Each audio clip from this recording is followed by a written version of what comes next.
ये कहानी है मीरा की, जो माता रानी की परम भक्त थी। बचपन से ही उसका कोई भी दिन माता रानी की पूजा के बिना शादी के बाद भी, चाहे उसकी दुनिया पूरी तरह बदल गई थी, लेकिन माता रानी के प्रति उसकी श्रद्धा में कोई बदलाव नहीं आया था। जय अम्बे गौरी मैया, जय श्यामा गौरी, तुमको निस दिन ध्यावत, मैया जी को निस दिन ध्यावत, शिव ब्रह्मा ओम जय अम्बे गौरी। मीरा, ओ मीरा, मुझे खेत जाना है, जल्दी से कुछ खाने को दे दो। मीरा ने माता रानी की आरती को छोड़कर अपने पति की बात का कोई जवाब नहीं दिया। तभी उसके दोनों बच्चे पिंकी और मोनू वहाँ आ गए और अपने पिता कन्हैया से बोले, बाबा स्कूल जाना है, अगर देर हुई तो मास्टर जी बहुत डांटेंगे। आप माँ को बोलो ना हम दोनों के लिए खाने का डब्बा देने को। मैं क्या बोलूं बेटा, देख तो रहे हो तुम्हारी माँ का ये पूजा पाठ जब तक खत्म नहीं होता तब तक तो वो ना तो किसी की बात सुनेगी और ना ही अपनी जगह से हिलेगी। लगता है आज हम सबको भूखा ही जाना पड़ेगा। इतना कहकर कन्हैया दोनों बच्चों के साथ घर से बाहर जाने लगा, लेकिन उससे पहले ही मीरा ने आवाज दी, अरे रुक जाओ जी, इतना भड़कने से पहले जरा अंदर कमरे में जाकर देख तो लेते। खाना बनाकर कब का रख दिया है मैंने, और तुम खाने का डिब्बा तुम दोनों के बस्तों में मिलेगा। सुनते नहीं हो एक बार में? बस करो मीरा, बच्चे ही तो हैं, नहीं ध्यान दिया होगा। हाँ ये बच्चे हैं और आप 60 साल के बूढ़े, सब कुछ हाथ में चाहिए। अब चलिए, माता रानी की आरती तो छुड़वा ही दी बीच में, अब चलकर खाना खा लीजिए। भूखे पेट तो नहीं जाने दूंगी घर से बाहर। और तुम दोनों नाश्ता करके फौरन स्कूल जाओ, वरना मास्टर जी से पहले मैं तुम दोनों की पिटाई कर दूंगी। मीरा गुस्से में थी क्योंकि उसे माता रानी की आरती बीच में ही छोड़नी पड़ी थी। वो सब कुछ बर्दाश्त कर सकती थी, लेकिन माता रानी की पूजा में विघ्न उससे बर्दाश्त नहीं होता था। कन्हैया और बच्चों को भेजने के बाद मीरा ने तसल्ली से माता रानी की पूजा और आरती की और फिर घर के बाकी कामों में लग गई। तभी अचानक घर के दरवाजे पर किसी ने दस्तक दी। अरे राजेश्वर भैया, पिंकी के बाबा तो खेत गए हैं। हाँ भाभी, मैं खेत से ही आ रहा हूँ। वो कन्हैया, उसे सांप ने काट लिया भाभी, पता नहीं कहाँ से आ गया खेत में, एकदम काला और बड़ा सांप था। ये क्या कह रहे हो भैया, पिंकी के बाबा ठीक तो है? कहाँ है वो? सब लोग उसे अस्पताल लेकर गए हैं और मैं आपको खबर करने चला आया, आप जल्दी से मेरे साथ चलो। मीरा ने फौरन जाकर माता रानी के सामने से चरणामृत उठाया और भागी भागी अस्पताल पहुंची, लेकिन तब तक बहुत देर हो चुकी थी। डॉक्टर साहब, मुझे मेरे पति के पास ले चलिए। ये माता रानी के नाम का चरणामृत है, इससे मेरे पति को पिलाना है। मुझे पता है इसे पीते ही वो बिल्कुल ठीक हो जाएंगे। देखिए, हमें माफ कीजिए, पर अब कुछ नहीं हो सकता। सांप का जहर आपके पति के शरीर में कुछ ही मिनटों में फैल गया था। यहाँ आते आते काफी देर हो गई, वो अब नहीं रहे। डॉक्टर की बात सुनते ही मीरा के हाथों से चरणामृत का बर्तन जमीन पर गिर गया और वो खुद भी बेहोश हो गई। मीरा ने कभी सपने में भी नहीं सोचा था कि कन्हैया इस तरह उसका साथ छोड़कर चला जाएगा, पर मीरा अब कुछ नहीं कर सकती थी। उसे अपने दोनों बच्चों की खातिर खुद के अलावा हालात को भी संभालना था। कन्हैया के पास खेत के नाम पर बहुत ही थोड़ी सी जमीन थी, जिसमें एक वक्त में वो एक ही सब्जी या अनाज उगा पाता था। जब कन्हैया की मौत हुई तो उस वक्त खेत में कटहल की फसल लगी हुई थी, लेकिन ये किस्मत का खेल ही था कि खेत में उगे हुए लगभग सारे कटहल कीड़ा लगने की वजह से खराब हो गए थे। तो अब मीरा के सामने बड़ी मुश्किल थी। हे भगवान, सिर्फ ये एक कटहल ही थोड़ा बहुत ठीक दिख रहा है, पूरी की पूरी फसल खराब हो गई, अब क्या होगा? मीरा उदास मन से उस कटहल को लेकर घर पहुंची। उसके मन में वो खेत में क्या बोएगी और बीज खरीदने के लिए उसके पास पैसे कहां से आएंगे। इसी बीच उसकी नजर अपने पूजा घर पर पड़ी, जहां माता रानी के सामने भोग का बर्तन बिल्कुल खाली था। हे माता रानी, ये मुझसे कैसा पाप हो गया? जल्दी खेत जाने के चक्कर में माता रानी को भोग लगाना ही भूल गई। माफ करना माँ, मैं अभी भोग के लिए कुछ बना कर लाती हूँ। मीरा फौरन रसोई में गई, लेकिन राशन के सारे डिब्बे पूरी तरह से खाली हो चुके थे। कन्हैया के जाने के बाद से ही हालात खराब होते चले गए। घर का सारा राशन खत्म हो चुका था, तो अब ना तो मीरा और उसके बच्चों के लिए कुछ खाने को था और ना ही माता रानी का भोग बनाने के लिए, सिवाय उस एक कटहल के जो मीरा अपने खेत से लेकर आई थी। हे माता रानी, मुझे भागन को माफ करना, सिवाय इस एक कटहल के मेरे पास और कुछ भी नहीं है जिससे मैं आपको भोग लगा सकूं। मुझ गरीब पर दया करो माँ और इस भोग को स्वीकार करो। मीरा ने रोते हुए उस कटहल को माता रानी के सामने रख दिया और फिर पूरी श्रद्धा के साथ माता रानी की पूजा की।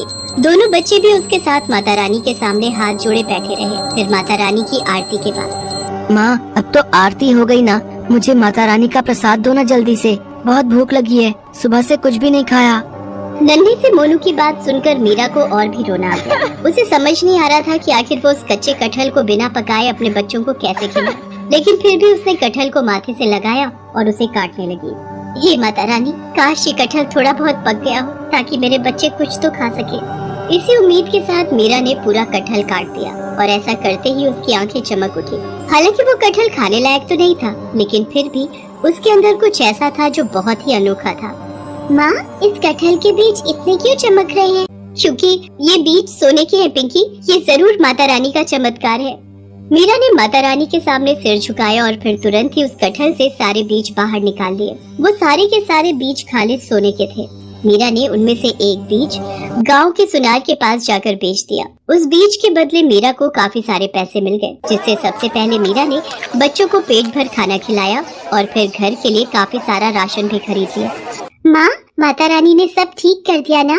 अब तो हमारे पास इतने ही सारे सोने के बीज हैं, तो हमें कभी कोई परेशानी नहीं होगी। अब तो हम बिना कुछ किए ही हमेशा खाना खा सकते हैं, है ना? नहीं बेटा, भले ही माता रानी का आशीर्वाद हमारे साथ है, पर हमें मेहनत का साथ मीरा जानती थी कि उसे उन सोने के बीजों का क्या करना है। उसने अगले ही दिन जाकर सबसे पहले अपना पूरा खेत साफ किया और फिर वो सारे सोने के बीज उस खेत की मिट्टी में बो दिए और देखते ही देखते कुछ ही दिनों में वहाँ कटहल के नए पेड़ उगाए। मीरा ने उन सभी पेड़ों का बहुत अच्छे से ख्याल रखा और फिर कुछ ही दिनों बाद उन सभी पेड़ों पर काफी बड़े बड़े कटहल भी उगने लगे। पिंकी, ले बेटा, फिलहाल ये कटहल खाने लायक हो गया है, इसे अलग ले जाकर रख दे, शाम को घर ले जाएंगे। माँ, एक बात तो बताओ, ये सारे पेड़ तो उन्हीं सोने के बीजों से उगे हैं ना? तो क्या इन सारे कटहलों में भी सोने के बीज निकलेंगे? हाँ बेटा, माता रानी का आशीर्वाद रहा तो ऐसा जरूर हो सकता है। मीरा की बात सुनकर पिंकी बहुत खुश हो गई, लेकिन पास ही खड़े गांव के मुखिया के कान एकदम से खड़े हो गए। अच्छा, तो ये बात है। तभी मैं सोचूं कि ये कन्हैया की लुगाई के पास खेती करने के पैसे आए कहाँ से। जरूर ये कोई जादू का चक्कर है। लेकिन जो भी हो, बात सोने की है तो मुझे कुछ तो करना ही पड़ेगा। मुखिया एक नंबर का लालची आदमी था।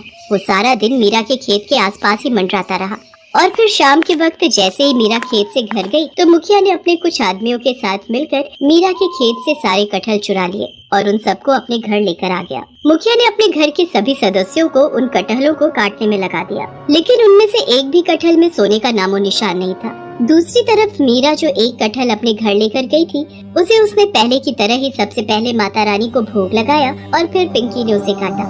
माँ देखो, देखो माँ, इस कटहल में भी सोने के बीज है। पिंकी की बात एकदम सही थी। एक ही खेत से निकले कटहलों में आया ये अंतर कुछ और नहीं बल्कि इंसान की अलग अलग फितरत का नतीजा था। मुखिया लालची था, उसे किसी तरह बस सोना चाहिए था, इसीलिए उसे कुछ नहीं मिला। जबकि मीरा मेहनती होने के साथ साथ माता रानी की भक्त भी थी, जिसका फल उसे ऐसे ही कटहलों के रूप में आगे भी मिल रहा। प्राची के माता पिता गरीब मजदूर थे। वो दोनों ईंटें ढोने का काम करते थे, इसलिए घर में पैसों की बहुत दिक्कत थी। कभी दाल सब्जी हुई तो बना ली, नहीं तो नमक से रोटी खाकर ही पेट भर लेते थे। एक दिन प्राची अपनी सहेलियों के साथ खेल रही थी। उसकी सहेली कोमल उससे बोली, प्राची, कल हम सब सहेलियां गांव के बाहर लगा मेला देखने जा रही हैं, तू भी हमारे साथ चल मेला देखने। पर मुझे पहले माँ बापू से पूछना पड़ेगा।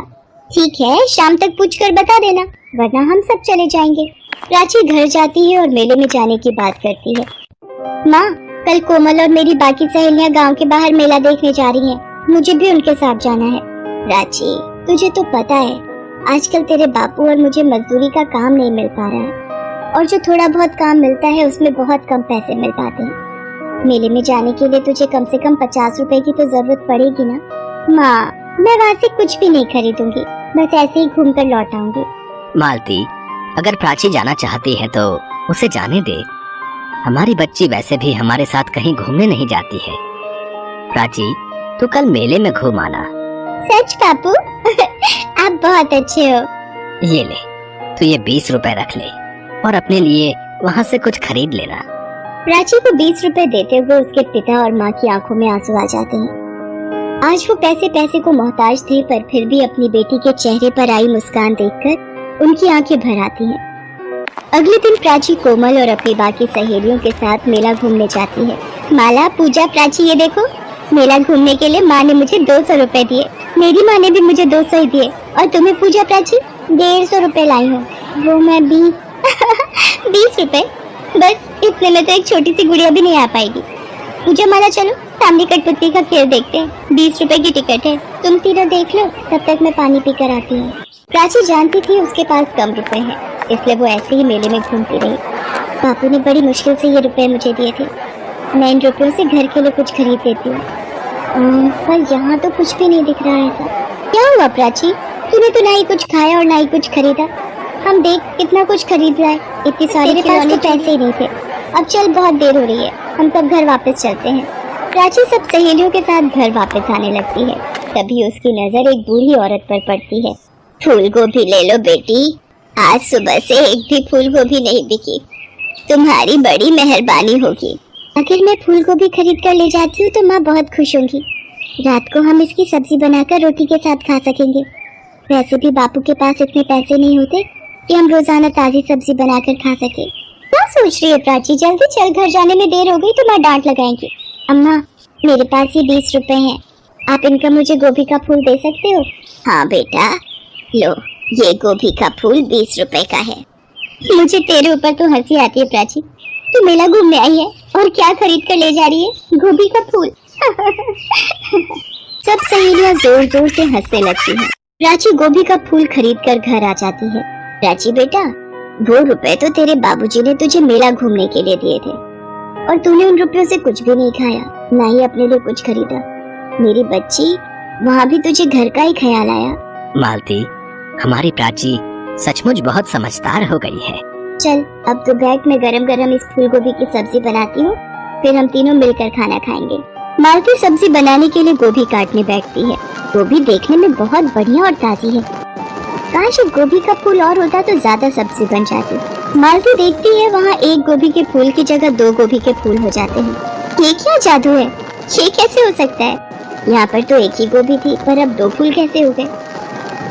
एक बार 4 फूल बोलकर देखूं। गोभी के 4 फूल मेरे सामने आ जाए। मालती के सामने गोभी के 4 फूल आ जाते हैं। वो हैरान हो जाती है और वो प्राची और उसके बापू को आवाज लगाती है। माँ, ये तो सचमुच जादुई फूल गोभी है। हम जितने भी गोभी के फूल बोएंगे, हमारे सामने उतने ही गोभी के फूल आ जाएंगे। अभी गोभी के फूल में से एक अप्सरा उत्पन्न होती है। घबराओ नहीं, मैं एक अप्सरा हूँ। मैं धरती लोक से गुजर रही थी। मैंने इस प्यारी सी बच्ची को देखा कि किस तरह से ये किसी गरीब की मदद कर रही थी। मेरे से रहा नहीं गया और मैं इस फूल गोभी में वास कर गई और प्राची के साथ यहाँ तक आ गई। मैंने तुम सबकी बातें सुनी और मेरा मन दुख से भर गया। मदद करता है जो दूसरों, वो मनुष्य मुझे बहुत प्रिय है। अब तुम सबको बिल्कुल भी चिंता करने की जरूरत नहीं है। मैं तुम्हें ये जादुई फूल गोभी देकर जा रही हूँ। अब इसकी सहायता से तुम जितनी चाहो उतनी गोभी बाजार में बेच सकते हो। अब तुम्हारे दुख के दिन दूर हो जाएंगे। लेकिन मेरी बात को हमेशा याद रखना, कभी भी अपने मन में लालच मत पनपने देना। इतना कहकर वो अप्सरा वहाँ से गायब हो जाती है। प्राची के माता पिता प्राची को गले लगा लेते हैं। आज उसी की वजह से उनके गरीबी के दिन दूर हो गए थे। अब तो प्राची के माँ बापू शहर की मंडी में फूल गोभी के बड़े व्यापारी बन जाते हैं और अब उनके पास धन दौलत, बड़ा मकान, सब कुछ।